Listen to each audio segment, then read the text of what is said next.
Hello guys, good morning. Mayong buntag sa tanan. Iya kita sa dapit diin himutang ang tulay sa sakop sa barangay San Roque, Iloan, Southern Leyte. Sumala sa atong pagtuki-tuki mga higala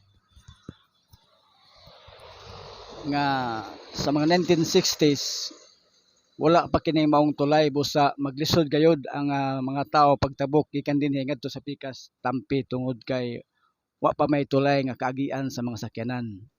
So ang nahitabo sumala sa mga pagtuki-tuki nato sa mga kaygalaan ingon man sa atong barangay San Roque no. Uban sa atong mga higala sa atong abtik kayo nga kapitan atong nasayran nga sumala sa mga sugilanon mga 1975 doon na mga proposal nga gihimo aron pagasugdan pagtrabaho kining maong tulay sa Wawa Bridge no.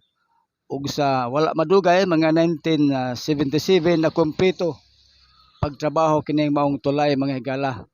Tuod kay sa unang panahon sa wala pa kini ang paghimuon sa mga tao pamput no og baruto ang ilang gamiton aron sila makatabok gikan dinhi ngadto sa Pikas nga bahin.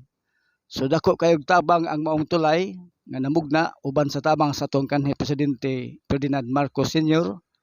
Tuod kay maayo nga plano ug maayo kayong pagkahimo tuod kay bisan sa kadugay ng panahon mga higala daghan ng mga bagyong milabay apan nagpabilin kini maong tulay nga lig-on ug kasaligan kayo di ta mahadlok nga motabok niini. Usa daghang salamat kayo sa maong mga tao nga nagmugna niini aron makumpleto gyud nga dunay kaagian ang mga tao gikan dinhi ngadto sa Pikas nga bahin.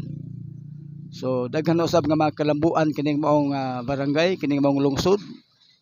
Mao na ato makita ang daghan pang talan-awon nga niya dinhi.